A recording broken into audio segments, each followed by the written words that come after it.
Hey, everybody. Thanks for being here tonight. Tashina, thanks for being here. Thank you. Thank you for being here. I'm Justin. I'm Tashina. We live together and we work together and we date each other. And we've lived and worked together for years. Yeah. Years. And we thought, because of that, we have a pretty unique perspective on relationships. So we wanted to start doing these videos / podcasts about relationships. And tonight the conversation got into, well, reflecting on the fact that maybe a lot of people are starting to work from home right now with everything that's going on with the virus that's out. Yeah. And that a lot of people are going to be stuck inside with their partners. Horrifying. And their pets and their children. Yeah, and just that it's a big adjustment. Yeah. And it's something we've been doing for years. So we've learned a lot. We sure have. And probably me more so than you. And I don't think we're not experts by any means, but we thought it'd be valuable to share the stuff that we've learned. Yeah. We've gone through some bumpy roads with it. Totally. And we've come out on the other side for the most part. Yeah. So we just thought it'd be good to share. Yep. So if you want to hear some of the insights and things that we've learned about working together and maintaining a loving, amazing, award-winning relationship, then just keep... Award-winning, eh? Yeah. Okay. The cats. Oh, paper awards drawn by cats. Yeah, I wasn't going to tell you because there's actually a ceremony next week. With little yogurt lids? They wanted it to be a surprise. Anyway, so please enjoy this. Or don't. It's up to you. All right. All right. Hi, welcome. Hi, welcome. Thank you. You're welcome. How are you? I'm good. How are you? I'm good. Good. I love you so much. I love you too. Thank you. It's so funny to me that you say thank you. Why? I don't know. It just is. Like it. Yeah. It's like I gave you a piece of toast or something. I think I started saying it to be funny. Yeah, I think so too. Initially. Yeah. And now it's just sort of like a reaction. Okay, so the whole point of this show is to talk about our relationship. Which is kind of funny because the whole, one of the reasons we talked about why we might have a unique perspective is because we live together, we work together, we spend so much time together. Yeah. And it didn't even occur to me until right now as I'm saying this that with everything that's going on, so many people might be working from home and be around their significant other way more than they've ever been in their lives. Yeah. And I do think that there is a lot to be said for the amount of time that you and I spend together, especially in relation to the arguments and the fights that we have, because I think in the grand scheme of how much we're around each other, we really don't fight that much. No, not at all. I don't think so. We Like have here and little there. things. Yeah. And I think usually too, it's just normal things where you're like frustrated about something else. Yeah. And then the other person does something right at that pivotal moment. Right. And it gets taken out on them. But we also, I feel like we apologize and recover quickly from things too. I think you apologize quickly. Yeah. I don't. I think historically I've gotten better, but I think historically I have struggled with apologizing. Yeah, I think so too. Yeah. Wait, you think I've struggled with it? Yeah. Okay, go on. Tell me more. Just that I think that it has just been a challenge for you. I think that we talked about this briefly before, but basically the way that I was raised is in any argument, everyone's right and everyone's wrong. So everyone should apologize because you're right from your perspective. So, like, there's no right, there's no wrong, technically. Well, agree to disagree. Yeah. So that's my point, is I think that you grew up with more of a, like, someone is right, someone is wrong definitely. perspective. Yeah, And definitely. so I think because of that, an apology wasn't necessarily a super typical thing that everyone did. Yeah, I don't know that I've... And this is not, obviously, I think in these conversations we're going to talk a lot about our parents. Yeah. So this is not that I think they're watching or listening. This is not a criticism of my parents, but I don't think I've ever heard my dad apologize. Like, Really? I don't know. Well, I don't know that I've really been looking for it either. Yeah. But when I just try to imagine him being like, sorry about that, or like, that was my fault, like, I just can't, I can't pull up a memory of that ever happening. Yeah. Yeah, and I think the way that I was raised was, you know, whenever there were disagreements or arguments or whatever, like, you just tried to be patient and see the other person's side, and you basically both apologized in the end, because you're both right, you're both wrong. Huh. So, Did you see that as an example from your parents? Like, did they do that? Or is this more how you were taught to be? I think it's more how I was taught to be. I mean, my parents separated when I was pretty young. I honestly don't know that I've ever seen them. I mean, I've seen them disagree as I Yeah. got older when they were divorced. And they were very, very diplomatic about things. But as people, they both are too. And I feel like that's something my brother and I are both that way also. So, like, yeah, my parents would never get in like huge arguments around us. There'd be normal disagreements, but Yeah. and then just how we were taught was, you know, you and your brother fight, you're both right, you're both wrong, both apologize. Like, you and your mom, or me and my mom fight, we're both right, we're both wrong, both apologize. Huh. I don't think I ever got in a disagreement with my dad. But he wasn't the custodial parent, so we spent more time with my mom. So I think that's more of, there was less chance. And also my brother and I were both really good kids. Yeah. So, like, which even my mom says, like, we hardly ever got in trouble. There were hardly ever arguments. Yeah, I could see that. We're both very reasonable, level-headed people. And we're Sometimes. even as kids. So all our parents had to do is be like, hey, don't do that because of this. We'd be like, okay, that makes sense. Yeah. No, you are pretty, I would say, yeah, definitely. I would say you're way more level-headed and reasonable than you are not. Like, sometimes you let your emotions get the best of you, but we all do. Yeah. And I think the degree to which that happens with you is way lower than it is with me. My emotions and my emotional mental state, I think, impact me in a way that I think you're generally able to stay more calm and reasonable. I also think that, like, so this conversation, with that context, let's give some tips of, like, things that we do that make it easier to be around each other all the time. So I think one thing that you do is that when we get into an argument, you sincerely want to work it out because you love me so much. And that's really, really clear. And I think that I tend to be much more like, I love you, but this has nothing to do with how I feel about you. I'm really upset about this thing. And so I'm not really giving the same, like, loving, you know. Like, I feel like if you had your way, any argument that we would ever have would start and end with us acknowledging how much we care about each other. Yeah. And I think that's a super healthy way of approaching it. And something that I try to emulate. I think I've gotten better at it, especially, like, the last 90 days. 90 days is so specific. Well, I was just thinking, like,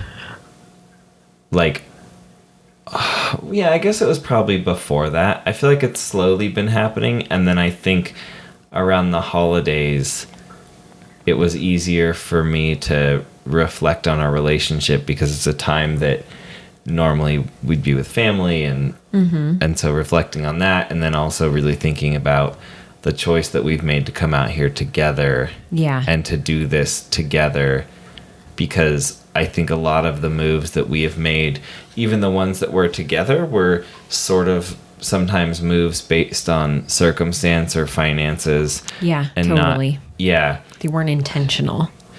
Right. And while this one was definitely based on finances, and convenience and things like that, I think that there was a lot more thought into like, what kind of life do we want to have together, and where do we want to live where we could have that. Yeah, totally. It was a very intentional thing, and I think it ties into like being partners in so many different senses of the word. You know, like you were saying, like we're together, we live together, we work together. Yeah. That's partners in so many different aspects. And I think a lot of people kind of forget that you are partners. Yeah. Like you both have give and take. You both have to work at things. Like it's not I'm right, you're wrong. You know, it's both sides. And I mean, sorry, I'm not yawning because you're boring me. I'm yawning because I didn't go to bed till 4 a.m. last night. I know. And then I got up at like 8:30. Yeah. And I just feel like I'm dying. That's not good. But what you're saying is valuable. Don't let my it's just, we're in this like dimly lit room. Yeah. We just had dinner. Yeah, your It's body's like mellowing. Yeah. Like I could absolutely just go to sleep right now, regardless. You could be talking about drones and cameras and I would fall asleep. But yeah, I think it's just, you know, like you were saying, keeping in mind, like we made this decision together because it's what we wanted for us, and thinking about, you know, we've put so many different intentions into it. Yeah. And I think that's something that's incredibly important to do, is to always put intention into what you're doing. Yeah. Because whatever you put into it is what you get out of it. I think that's a good way of summarizing the way that you've approached arguments too, is that you have that intention when you go into it that we're going to come out of this together. And it's like, I don't really think about my intention other than to like tell you how wrong you are. And so it kind of defaults into this like very much like me against you, black and white. One of us is right, one of us is wrong, which is not how I want to be. But I do think there's a lot to be said for how we're programmed. Yeah, totally. Yeah. Yeah. What are some other things you think we do that help make the constant being around each other better? I think we both try and do thoughtful things for the other person that might seem small, but they really do make a difference. That's interesting to me. What thoughtful things do you think I do for you? Because I don't know that I really do that many. I feel like I'm generally off in my own world. I'd say it's small things, like you'll come in and like, you know, give me a kiss, or you'll bring me one of the cats Yeah. and want to cuddle us, or, you know, like you'll make a little treat, or you'll make dinner, or things like that, where it's just totally mundane things, but it's showing special thought. And I think especially when you're around each other a lot, when you work from home together, it's really important to do those little things. You know, like make the other person a cup of tea or coffee, or, you know, like just little things that take a little bit of time, but I think it makes a big difference. Yeah. I do like when I see a cute little fluffy little baby to bring it into the office. It's Yeah, cute. you send me photos of them if they're laying in your lap. Yeah. Like just that's little true. things that show you're thinking about the other person throughout the day, even though they're right there. Yeah. I think it's so easy for people to then take the other person for granted. And I think it's really important to not do that. Yeah, absolutely. And I want to also acknowledge all the little things you do for me, like making me tea in the morning. And that's kind of one of the bigger things, I think, because it's one of like the routine things. And there's something about having that nice gesture as a routine. I'm not really sure what it is. Maybe it's because in families, your parents are doing these routine things to kind of take care of you or show you that they care. You know, like your mom packs your lunch, or your dad has a nickname for you, and it's sort of like this thing that I don't know. I can't really put my finger on what it is about it, but there's just something nice about that routine of you making me tea every day.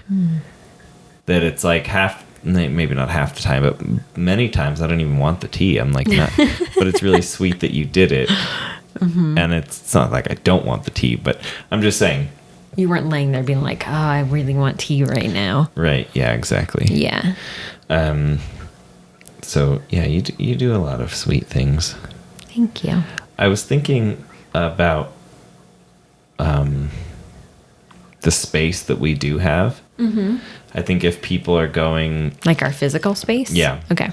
Like if people are going into working from home together and they've never done this before, and also obviously all of this stuff applies to relationships in general, but I think that the inclination could be, let's both grab our laptops and sit on the sofa together. And I remember years ago when you first started working from home and we were talking with the people that run Petit Vour, the cruelty-free vegan subscription box. Madeline and Ryan. Right.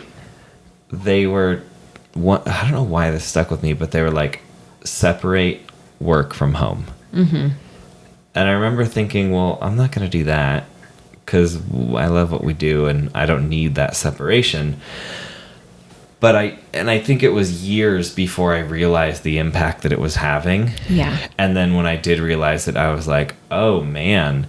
And like even now, I feel like we both sort of lost ourselves in work. I think part of it is because it was your hobby, like makeup and beauty was your hobby. Yeah. And so it became your work. And so you didn't really have any other hobbies. And for me, it's just sort of like been all consuming everything I've thought about every moment of every day for so long that you kind of like wake up one day and you're like, what would I do without this thing? And my only point there is that if I can give a little recommendation for people is try to resist the urge to work right next to each other on the sofa. Yeah.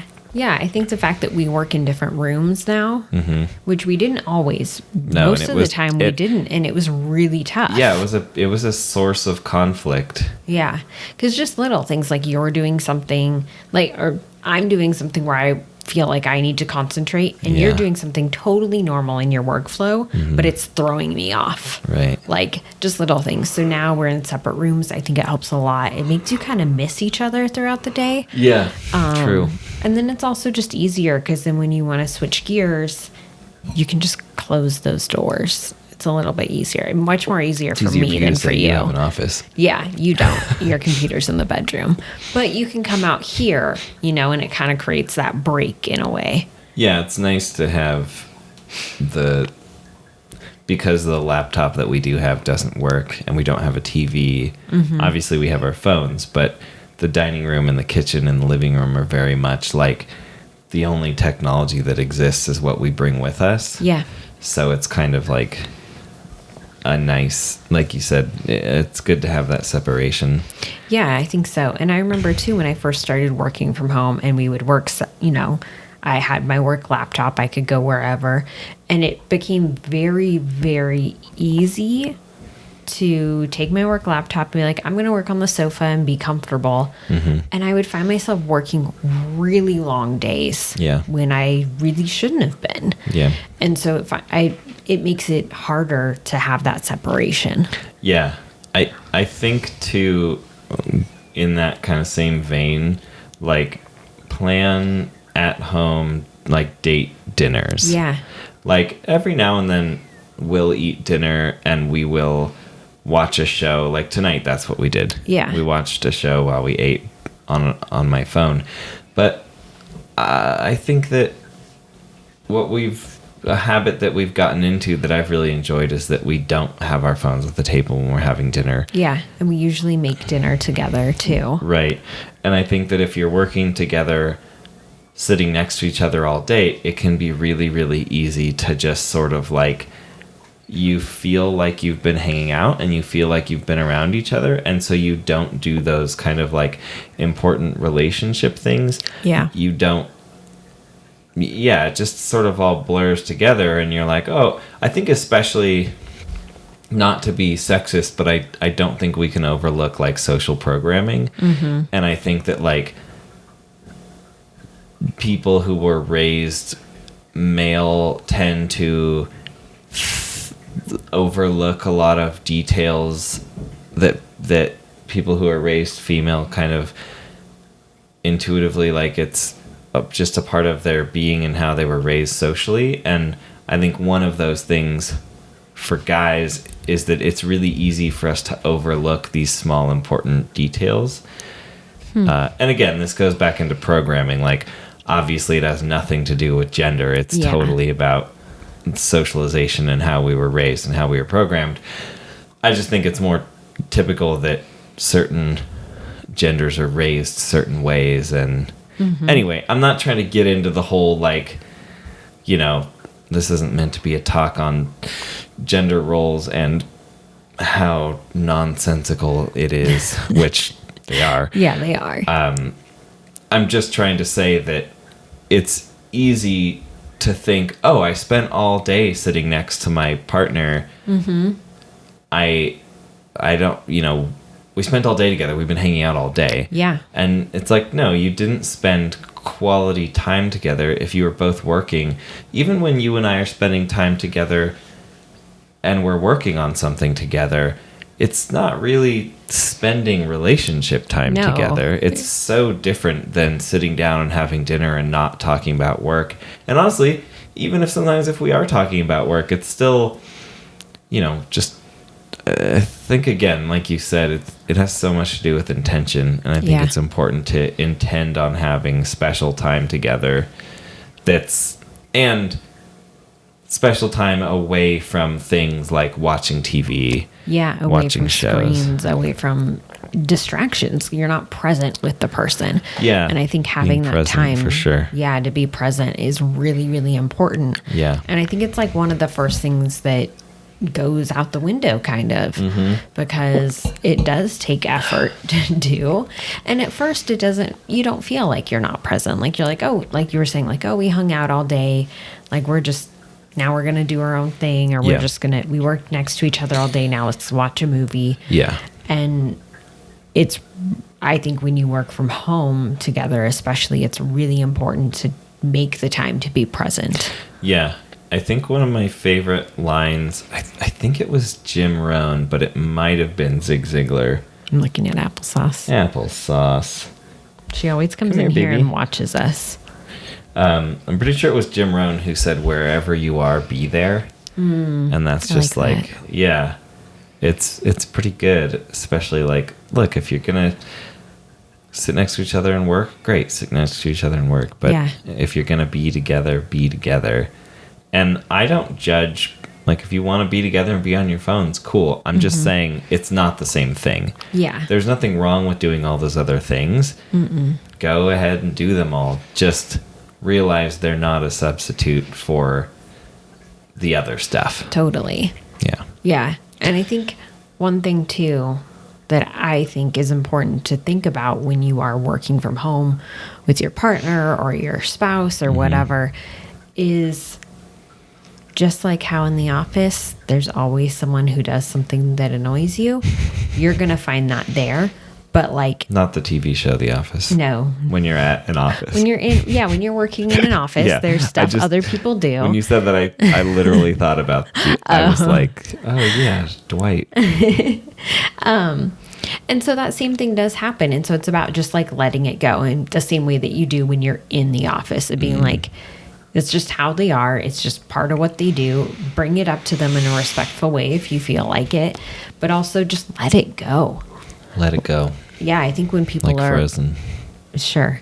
I think when people are working from home with their partner, it becomes very easily to get much more annoyed at them in a different way of like, well... you're my partner, so you should just stop because you know I don't like when you do that.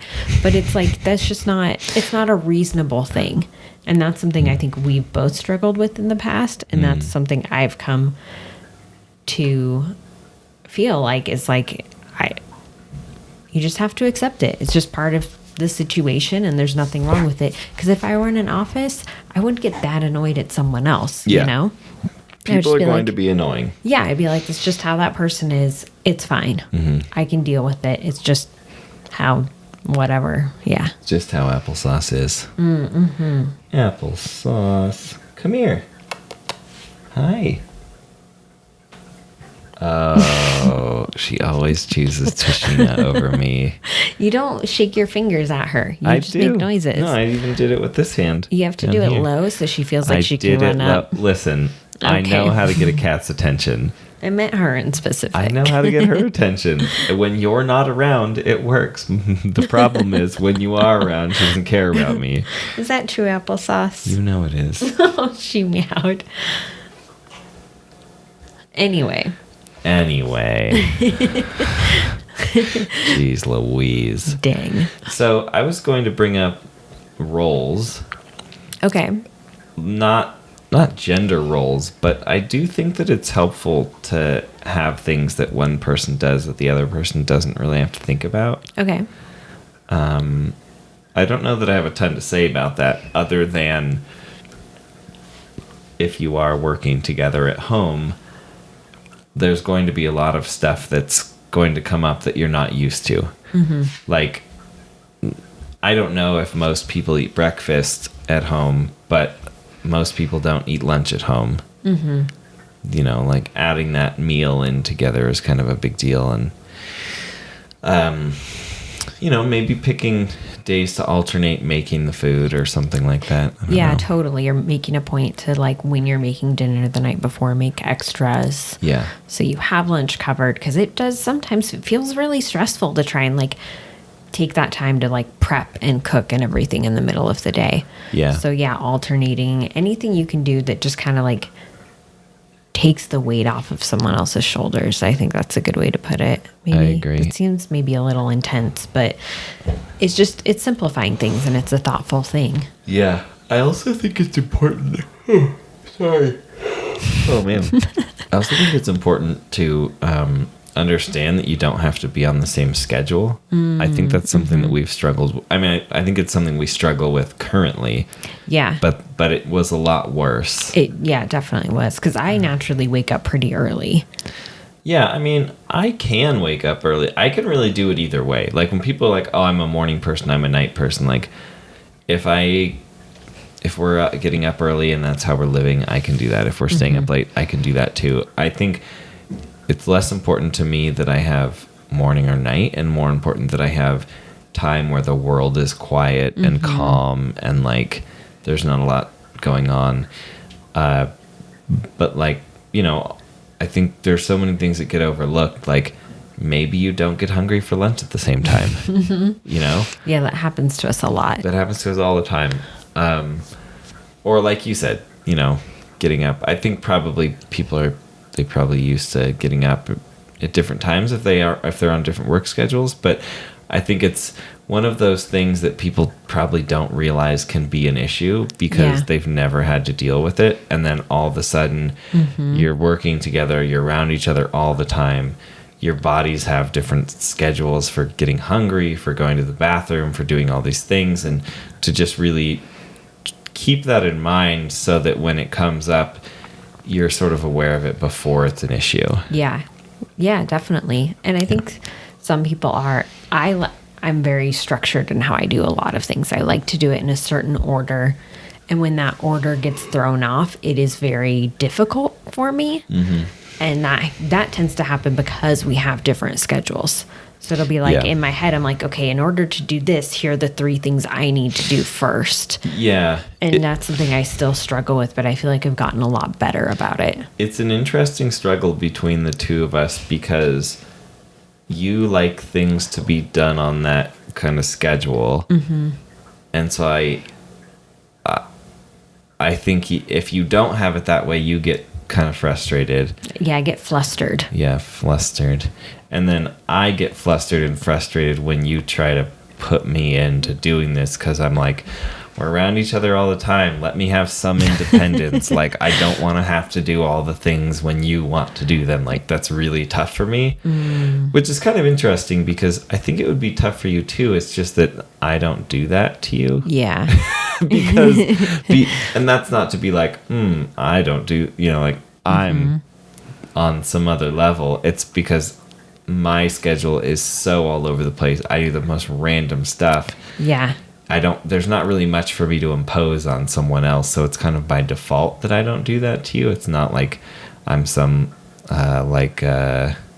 spiritual being who, Yeah. But by not having a schedule, you do it to me without realizing. Well, this is my point though, is like, it's frustrating for both of us. Yeah.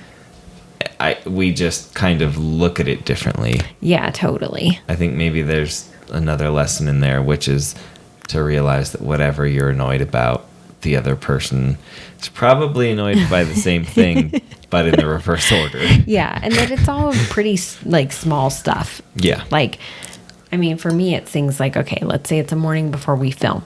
I basically have to do things in a very specific order. Like, that's just how my mind works. And so I will have it timed out like, okay, at this time I do this, at this time I do that, this time I do that.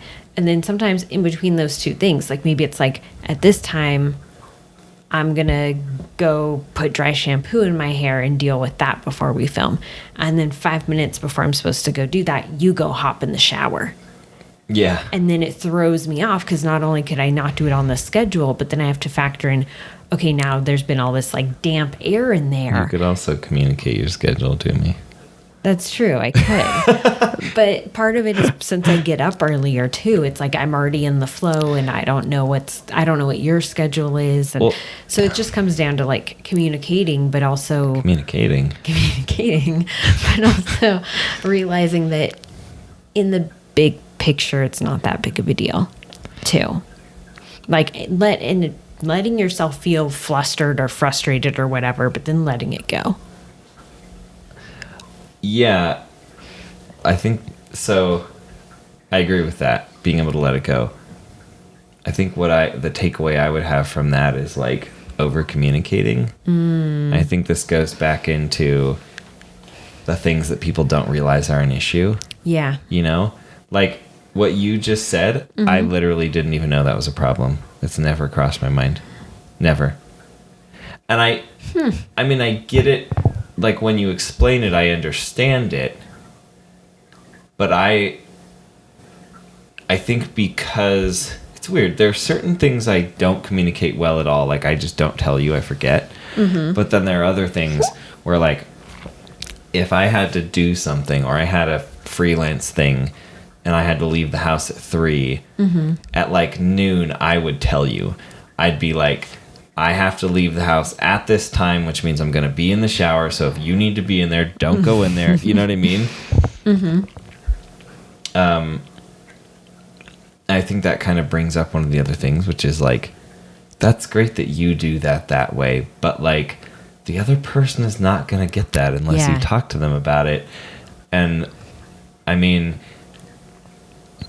I think there are so many things where it happens in the reverse order too, of me forgetting to tell you something, and then I'm like, I need to be in the office and I need you to be quiet because I'm filming, Sounded like you're gonna cry. I'm so sad because I'm like filming this thing or recording a podcast with somebody, and you're like, cool, dude, you could have told me. Yeah. Like you knew this, like you knew 2 days ago you were going to record a podcast and you just didn't. It wasn't on the calendar. Oh, yeah, that slipped my mind. Yeah, and I think too, it's like part of it, you adapt to it as you start to work from home and you realize these things about yourself that, when you're getting up and going to work, you don't necessarily realize, like you're in a different flow when you're leaving the house for work. But when you're at home, you realize certain things about like just how you like to do things or how you don't like to do them, or, and it takes a lot of self-awareness, I think, too, to figure out what those things are that really like get to you. Yeah. What are the things that really matter? Like what are the things that annoy you? And then what are the things that are worth getting upset about. Exactly.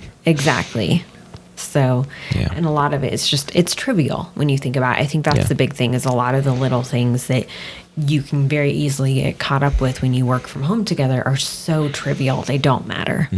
And so it's just like, okay, like I'm annoyed by this. I can choose to be annoyed, Yeah. or I can just let it go because it's it's not productive. It's not helpful. Anti-productive. That's what I was going to say. Unductive. Yep. Unductive. Yep. Yeah. What else? What are some other tips you can think of? Or maybe another way to phrase that question is like, what are some struggles you think we used to have that we don't have anymore? Which I know is hard to answer because you're like, well, if you'd asked me 3 years ago, I might have been able to tell you what I was annoyed about. But now, since it doesn't happen anymore, Yeah. I think that at first it can be challenging to respect each other's space. yes, We still struggle with that. you still struggle with that.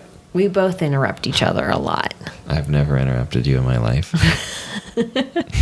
But it was a bigger deal to me before, when I worked for a company like that wasn't my own, because sometimes I'd be in a meeting and Justin would walk in the room, and like it was just, just little things like that where I was just like, oh, it's like, even if it wasn't a video meeting, I'd be like, now my train of thought's thrown off, like just little things like that. Yeah. So just like, yeah. Yeah. Yeah. Or like how you like to come in and just start talking. I'll like literally be typing and you come in and start talking. I'm like, what are you doing? Yeah, but you do that to me too. I stand by my previous defense, which is until very recently, you did not tell me that bothered you. Yeah, that's true. Like, I'm working on it. But like, yeah, I mean, yeah, and I didn't bring it up because I was like, that's just how Justin works. that's not really fair though. Like, if you're not going to tell me that it bothers you, you can't now bring it up and be like, oh, you've been doing this thing that annoys me for years. Like, I'm not. Pick one. I'm not. I'm saying, like, when I was, doing more corporate stuff, it was definitely tougher when I needed space. Yeah. And so Yeah. I think that's something a lot of people that are now forced to work from home are going to run into, that they're going to want to like go tell their partner something, and their partner could be in a meeting. Yeah. And so you really need to like create these boundaries. Yeah. Whereas I feel like now, like it's still there, but it's not the same. Like it might be throwing off my train of thought, but it's not going to like interrupt a meeting that I'm in, Yeah. Yeah. So that's something we've both worked through. And how have we gotten better at that? Like, how have we worked on it? Because I do think you still do it pretty much every day, but it used to be like multiple times a day. Yeah. Where it was like, I felt like every 20 minutes you saw a funny tweet that you had to share with me, or Yeah. I don't know, somebody texted you something funny, or I don't know, or you just wanted attention. Yeah. Which is all, it's tough because when you love somebody, you want to do that stuff. But it's a struggle because you're also like, I need to work. Get away from me. Yeah. So, go ahead. well, I wanted to just, what do you think we've done that has kind of helped? I think us scheduling, and not even scheduling out, setting aside more time that's just truly for us has helped a lot. And then I think it makes it easier for me to like save up those things I might want to tell you throughout the day, and tell them to you when we're eating lunch or when we're eating dinner, or little things like that. Like, even if we don't eat lunch together, we usually take a break together during the day. So Yeah, that's true. I think taking time to have like chunks of time during the day that are just for us has made it a lot easier. Yeah. Yeah, I agree. I think too, one thing that I have been doing more is to just kind of pop my head in and see what you're doing. which is hard because I can't actually see you Oh, yeah. because there's a mirror. Yeah. So when I can't, unless I come in, fully into the room, which is then kind of a physical interruption, even if I don't say anything, it's very much like I can't see you at all. So I'm basically just taking my best guess, or I'm like, oh, this can wait, and I'll walk away. Yeah, I see you do it. But it's also, I think with your body language, a lot of times it's really easy to tell that you're not really working on something. Huh. Not that you're not working on something, but that it's okay to interrupt you, Like there's like stiff typey, like blah, blah, blah, blah, tashy, and then there's like relaxed petting applesauce, and I can tell like, oh, she's probably playing Quasi Cupcakes on her phone, or whatever games you're playing. A lot of times when you come in, I'm not just hanging out. I'm working, but I hear you coming. Yeah, I'm not saying I'm perfect at not interrupting you and that I only go in there when... Yeah. No, I'm just saying that oftentimes it's obvious when you're not. Because you do that. You take 5-minute breaks and play games on your phone. Or yeah, totally. There are many days when I walk in and go, oh, what are you working on? And you kind of like look at me and you're like, and you're playing a game. Or you're just scrolling through Twitter or whatever. That's true. And I'm not saying there's anything wrong with that. I'm just saying I think that one thing that has helped is that I have worked on kind of popping my head in, and then I've also sort of worked on trying to get a vibe for your body language and knowing when you're not really working. Yeah, and I think things like that help a lot. Yeah. I didn't mean for that to come off in... I don't know, I kind of got like a weird vibe from you on that. Like you didn't like what I said. I didn't mean for it to come off in like a condescending way. Yeah. Yeah, it came off like you felt like you come in a lot of times and I'm not working. And usually that's the thing is I do go in a lot of times and you're not working, but that's because we work so much. Yeah. That we take tiny breaks throughout the day. Yeah. Like I do the exact same thing. I'm not... It's true. I'm not saying it's not true. I'm just saying, like, I don't know. It was phrased a little weird to me. That's all. It doesn't matter. It's not a big deal. Well, I think we should talk about it because the whole point of the podcast is to dissect these things in our relationship. Okay. Like, I feel like anytime I make a statement about something that's not overtly positive, you take it as negative, and I think it's something that, like a character attribute you put on me a lot is you tell me that I'm really black and white, and I feel like you're doing that exact thing, which is it wasn't overtly positive, so it has to be negative. And like, no, I'm not saying it's positive or negative. I'm just saying it's a thing. Like it just exists. It's like those green apples. It's not bad or good that they're green. They just are green. Yeah. There are a lot of times when I walk in to the office and you're not working. Yeah, there are. And there's a lot of times too where I hear you coming, so I stop what I'm doing. Oh, is that what you do? Yeah, I actually do a lot. And then when you ask what I'm doing, I say nothing so that you can tell me whatever happened or whatever came in. Okay, well, can I say something about that? Yeah. If you're going to pretend like you're not working, then you can't really... I don't really feel like you can blame me for interrupting you, because if you had said... Like, if I come in and I say, hey, do you have a minute? And you go, no. I go, okay, and I leave. Yeah, like, it's something I'm working on getting better about. It's not my fault. Like, if you lie to me and tell me you're not doing anything, it's not my fault that I stop and have a 10-minute conversation with you. Yeah, I know, and that's why it's something that I'm working on. I'm getting better about it. I've been telling you, no, I don't have time. Yeah. More often. Which is fine. Yeah, it totally is. Because most of the time we interrupt each other, it's not important at all. Yeah. Which is why when you say, yeah, I'm busy, I'm like, okay. Yeah, but it's something saying no is something I struggle with. Yeah. In general. So am saying I am working on it. It's not your thing to worry about. I'm not putting it on you. It was just my way of letting you know that I didn't know that your perception of it was that I was just hanging out playing games. Well, when I thought you tell knew. me that you're not working when I ask what you're working on, then yeah, of course that's going to be my perception. I'm not assuming that you're lying to me. It's not that I'm lying to you, but oftentimes you say, do you have a minute? Yeah. Not, are you working? It's, do you have a minute? And I say, yeah. Right.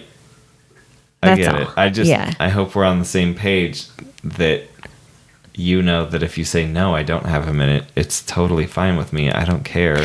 Yeah, I know. And further, I don't really feel like it's fair to be blamed for interrupting you when you're telling me that you're not busy. Okay. That's fair. Yeah, and a lot of it, again, has more to do with me than you. And me being comfortable saying, no, I don't have a minute. Yeah. I mean, all this stuff is about ourselves and not the other person. Yep. And that's Yeah. where it goes back to just being self-aware, like we were saying. Yeah, totally. It's really important. And it's really important to know when you are, like, when you're feeling low on resources, when you're feeling like you're not in a good place, and being able to communicate that. Yeah, I do feel like that, going back to like what we've struggled with and what we've done to improve it, I think we've both got drastically better at just saying, I feel, and then whatever you're feeling today. Yeah. Like, and then also understanding sometimes the person's going to be able to be there for you and sometimes they're not because they're working. Yeah. And that's a whole other, like, it's kind of like a two-pronged approach, which is the first one is communicating how you're feeling, whether it's positive or negative, or high or low, or however, whatever descriptors you want to use. Yeah. And then also understanding that once it's been communicated, your partner doesn't owe you anything. Like, Sorry. is it nice if they can be there for you in that moment? Yeah. And of course they will if they can, but it's just not always doable. Yeah, totally. Yeah, and I think it's really important to be understanding of that. And that's something that, I mean, we've definitely, we've struggled with that one. I think we've struggled with it a lot, and I think that we've both come a really long way in being able to put something out there and just letting it be out there. Yeah, Yeah. I think so too. It's all tough.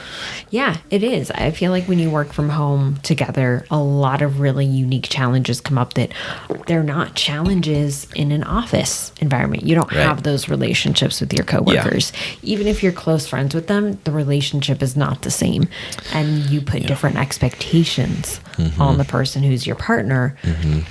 And so it's about kind of letting those expectations go, because when you're working from home together, like, yes, you're partners, but you're also just working, you know? And so you have to let go of a lot of things.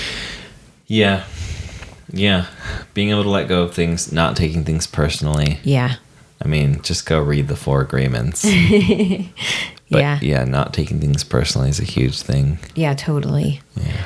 And I think too, I think what a lot of people do when they first start working from home is they realize how much more productive they can be, and they feel like they can get so much more done, which I do think is true. I felt that way when I stopped working in an office. I was like, oh my gosh, like, I'm so much more productive, and it becomes really easy to get into bad habits. Yeah. And then those can really definitely, like, you can encourage each other to have them. And so that's something I would encourage to, like, don't do that, basically. Yeah, be aware of the habits that you're building. It's kind of like, it's just like what we were talking about of not having dinner together, or, you know, not carving out relationship time because you spent all day together. It's sort of similar, like, oh, I'm so productive that I don't need to worry about being productive. Like, we spend so much time together, I don't have to worry about making sure we spend time together. And then a month goes by and you realize, oh, now I have all these bad habits, or, oh, now we don't really spend any meaningful time together. It's always Netflix and chill, which, again, not saying that's a bad thing, but I think that there's more to a relationship than sitting next to each other and becoming a potato, a sofa potato. Yeah. And also, too, like for a lot of people, this time working from home is temporary. It might be extended, but it's temporary. And for me, once I started working from home, being back in the office was really challenging because there were so many distractions. There were so many things going on. And so, don't enjoy the perks of working from home. Don't enjoy the perks of working from home, whatever you do. Enjoy the perks. If you want to work in your pajamas, go for it. Like, I remember when I first started, that felt so liberating to be like, I can be in my pajamas, I'll shower on my lunch break, all these things. But it becomes very easy to fall completely into those things. Yeah, I mean, now you don't shower at all. And it's rare if you put a bra on. I mean, I definitely have way more lazy days when I working from home than you do in the office. In the office, you got to get up. Yeah. You're going to put on your work clothes. You're going to do your makeup. You're going to do your hair, all these things. And once you start working from home, it becomes really, really easy to stop making a habit of a lot of things that were a part of your daily life. Yeah. So take a little brief moment, enjoy it, but then get back into it, which is something I wish I would have done. Yeah. Yeah, I think that's that's something that could really become an issue as far as like your expectations just of your partner's presentation of themselves. Mm-hmm. Like, I feel like when you and I first met, I kind of never really tried to like look good. and then I went through like a 2-year-long phase of wearing a suit and tie every day. Mm-hmm. And then like slowly made my way back to that every single shirt I own looks the same. And I wear the same hoodie with this stain on the shoulder and the same pair of pants every day. Mm-hmm. And I think that even just that could be, because it was kind of a roller coaster, I could see how that could be tough. And I could see how if people are used to their partner always dressing a certain way because they're going to work or doing their hair or like brushing your teeth. Mm-hmm. Brush your teeth. Mm-hmm. Like all these things that can be tough because like you said, it's like you have this newfound liberation from all this stuff that you had to do that you were doing because you had to. Mm-hmm. But some of those things are worth continuing. Yeah, totally. Like brushing your teeth. Yeah, I agree. I think for me, it was really challenging after the company I was working for got acquired. Mm-hmm. And suddenly I would have meetings at 5:30 in the morning, 6 in the morning. And that was when it was like, okay, these aren't video meetings. And then I would end up working my entire day and realizing like, oh, I've literally been working the entire day. I didn't take a lunch break. I haven't showered yet. I haven't even gotten dressed yet. And now it's 6 p.m. and I've been working for over 12 hours straight. We were on the West Coast and you would start working on East Coast time and then you would keep working past West Coast time. Yeah. It was just ridiculous, especially for the fact that they were not paying you what you should have made if you had had a penis. And there are so many things about the company that's just not cool. Yeah, but I think that was a good example of how it's very easy when you're working from home. It can be challenging for people in the office to respect your boundaries. I think that's going to be different for a lot of people now since basically everyone's going to be working from home. Yeah. But don't be afraid to set those boundaries inside and outside of your home and keep yourself on a schedule or whatever you need to do. You know? Mean like if you're one of the few people working from home, don't let your coworkers think, set boundaries early so that they're not like, oh, well, you're at home, so I can message you any time, day or night, because once you open that gate, it's like... It doesn't end. You can't shut it off. Yeah, that's a good idea. And also, too, just for yourself, like if you feel better starting the day, working out, taking a shower, getting dressed, make sure you're still doing that because that'll make a big difference for you. Yeah. And once you fall into the pattern of, enjoy the work from home thing at first where you're like, I don't have to do this. I can work in my pajamas. Fully enjoy that. But don't let that become your everyday. So getting back to relationships. Yes. Any other tips? I think we covered my big ones. Yeah. Yeah. What about you? Yeah, I'm not sure. I think the biggest one is the one that you brought up, which is like doing things with intentions. Yeah. And really, really starting the day and thinking this is how it's going to go, and over communicating with your partner. Mm-hmm. And so you can both say together, this is how we want the day to go. This is how it's going to work. These are my hours of doing this where you can't interrupt me. This is time that we're going to spend together. Just having intent behind it, because it's so easy when you lose that structure to just not have structure, not have a self-imposed structure, and then you're just sort of floating into the abyss. And before you know it, you're like, oh, wow.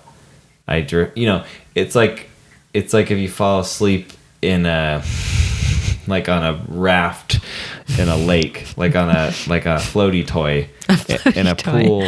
You know what I mean? Like in a pool. You're just drifting.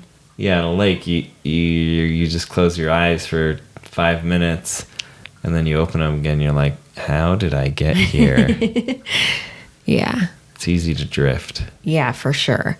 Oh, I have one more. Yeah. Say thank you to each other. No.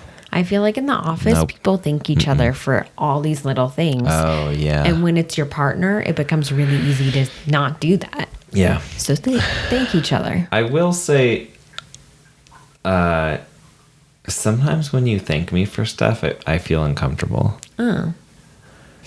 Because but it's not you, it's me. I think it kind of like activates this part of like guilt. I think it's probably because I'm thinking, well, if she's thanking me for this, she's kind of giving significance to it, which means it's probably because it's not something I do very often. So I know that you don't mean it in a passive aggressive way. No, not at all. And when I thank you for stuff, I don't mean it in a passive aggressive way either. But for some reason with certain things, I think I have a little bit of guilt about, because you do them more than me. Like you load the dishwasher more than me. And I you remember unload, when you asked me how to run it. Sorry. That was a long time ago though. We had moved into the apartment and I had not yet used this dishwasher. Yeah.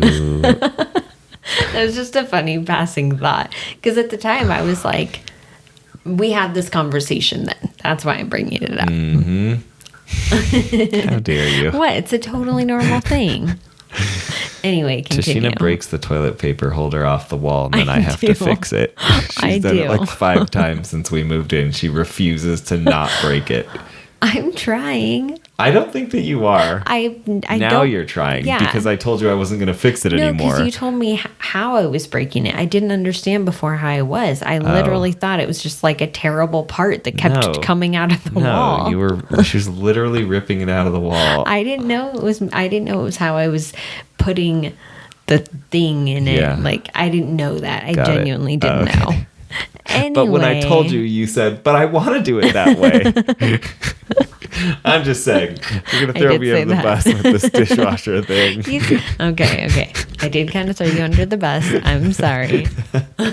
Anyway, you were saying. I was saying that I think when I do unload the dishwasher or load it, and you go, oh, thanks for doing that, I know that you mean that as a sincere thank you. Yeah. But I think I always hear it as a like, oh, thanks for finally doing that. Like, thanks for loading the dishwasher for once in your life, you worthless POS. Definitely nothing.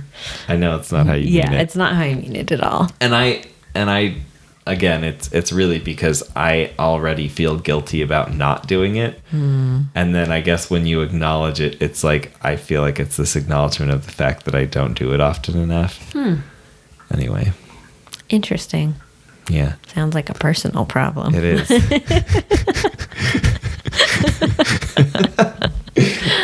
But yeah, no, I agree with you. Saying thank you is, I think, pretty crucial. Yeah. And just acknowledging that you appreciate the other person. Yeah, totally. Yeah. Very, very important always. Yep. Well, what do you say? Should we wrap it up right there? Yeah. Thank you for watching and or listening. Yeah, thank you. This has been fun. Yeah, I liked it. You know, Tashina, thank you for joining me here tonight. Thank you. Thank you for joining me here Tonight. tonight. You're welcome. Juniper, thanks for joining us. Thanks, Jeannie.